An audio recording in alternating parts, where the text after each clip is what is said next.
tools, through things that multiply us. Think in those terms. What's the multiplier for you? What is the multiplier for your business? What's the multiplier for your life, your personal time, your business time? In the 8 hours you're going to spend working, or the 10 hours, or the 12 hours, or, by the way, sometimes the 16, 18 hours that you spend working, could that have been done in less time if you utilized teams or other people or technology or things? If you'd shared with everybody what the project was and said, hey, who can help me? You might have got, three hands that raised up, and you go, wow, we've been able to do it much faster. So again, today is about how do we gain leverage for getting the results that we want in our lives. No judgment, just what is it you want and how do you get it easier and faster? And that's what we are going to refer to as leverage. So, Elise, back to you. And Don mentioned it, so the lights are on you. Good morning, Coach Karn. Wow, Don knows me so well that I would bring this practical piece to this and personal experience. I mean, that is the other thing. My real estate business is actually a laboratory for, or has become a laboratory. I had my success in there, and then as I started hanging around top producers and going to conferences and putting all these tips into action, it became my laboratory because I got to figure out what really worked, what didn't work, how to tweak it a little bit. Even coaching is a little bit, brings so much from, like, every call. We'll figure out some major breakthrough thing working through something with a client. Now take it back to my laboratory and plug it in there to make sure it works as well as they go through that. So here's my laboratory piece for you today, Don. So in E-Myth, Gerber talks about why small businesses don't work and what to do about it. And, as we're talking about leverage, let's layer leverage next to the success of small business. Year one, 20% of small businesses fail. Year two, 30% are gone. By year five, 50%. And over 10 years, 70% of small businesses are gone. In the real estate business, 87% of real estate agents fail out within about 5 years. So a lot of this stems from just getting so excited about where you are. And like Dr. Connor talked about, work with what you have. What a lot of people try to do is they want to be somebody else, and their expenses outweigh their income. And one of your biggest expenses is salaries and rents, right? So they'll build a really nice office and they'll hire a bunch of people because they had a great month in real estate with great commission checks. Well, Michelle was talking about using other people's money. You had recapped that a little bit too. And this is where I'm going to kind of come back and say, go along with what Dr. Connor said, use your business money to grow your business. And what I mean by that is use your business dollars, your profit from your business, to leverage your expansion and growth. And I just see, like, if you want to maximize your ROI, and this is what I've coached people on year after year after year, if you get so busy, once you're really, really busy, that bridge between like being out of control busy and being able to support another salary or person and everything that they're depending on you to carry you through, that bridge is the part that I think is the toughest part to break over. So what I started coaching to was, why don't you use this time? Like, I tell big teams, if their team walks out, their admin team walks out, or their team quits and leaves, I said, you know what, this is the best thing that could have happened to you. What we have to do right now is document and systematize everything in your business to free your time back up to where you're not pulling out your hair, but you're going to be pulling your hair out for probably a month or two until you figure this out.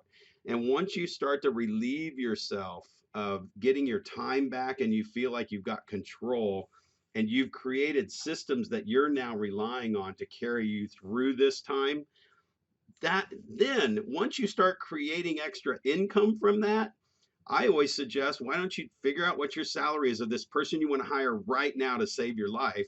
What's their salary going to be? Great, let's put their salary aside in a bank account or somewhere where it's not touchable for this month. Let's do it again next month, and let's do it again the month after that. Let's put 3 months of salary in the bank that you don't have to touch it. You've created systems to get leverage and create more business in your chaos that you don't have to touch that money. And when you do that, you have now rewarded yourself with hiring the next person.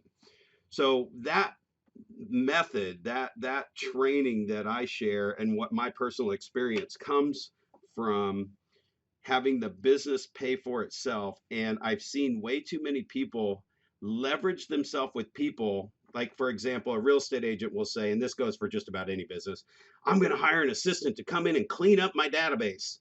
Nobody can clean up your relationships. You have to clean up your relationships. You find the assistant or the person to manage the 80% stuff, not your relationships, which I consider the 20% stuff. So when you bring those people in, you're leveraging, you're setting up systems so that when you bring them in, they are an extension of you and what you want your business to be. And you empower them to be 10x effective when they're plugging into your system. You're seriously going to hire an hourly person, hourly rate person, minimum wage, or even just feel better about yourself and pay them more than minimum wage because you feel better to come in and create your systems, and they don't even have your experience or background or know what your systems are or what your level of service is. So create those systems when you're struggling and you're super busy now, and then use that to leverage. So sorry, that drug on a little bit there, but I really am pretty passionate about, getting those systems and documenting every single thing you do that you put into your business. Absolutely. Lily's waiting for me. I'm waiting for her. Absolutely, Brad. And great wisdom. I love the idea, by the way, making sure we've stuck the money aside and, taking advantage of those ongoing great months so that I really need that leverage. But at the same time, I can get it, right? There's leverage. By the way, for any of you, does the name Fiverr mean anything to you or Upwork mean anything to you? Well, it should. Does the term Uber Eats or those kinds of places, does that mean anything to you? It should.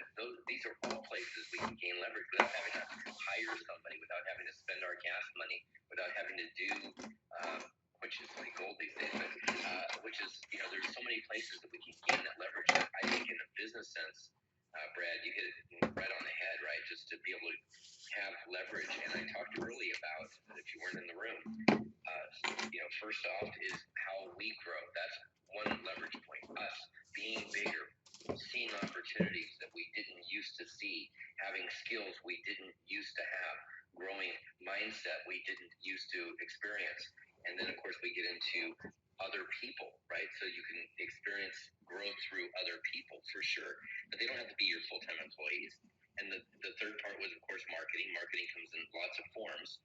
And we also think in terms of marketing as social media. Well, social media is a great expansion of our message, right? It can be for fun. It can be for, spreading pictures and all that, but it can also be for spreading a message. And of course, the fourth one was systems. And, I consider time a system. I consider, the checklist a system. You name it, whatever we can duplicate ourselves so that, yes, if and when we have somebody that's working with us, we're not relying on them and going, fix me. It's no, here's my system. Do this for me. And now we've duplicated ourselves in a big way. So Coach K, that was, Coach Corn, that was great. Coach K, that was playing basketball for a moment. Elise, I'm coming back to you. It looks like Michelle might want to come in. And I think, if anything, we might want to go to Tony. So you decide. I like that. Thank you. Well, I'm learning a lot. So I'm also very thankful to Coach Korn. Now I'm hearing delegating through outsourcing, also in-house systems, money allocation. Wow, this is a lot of wisdom on the table. And before we move forward, I want to check in with Tony.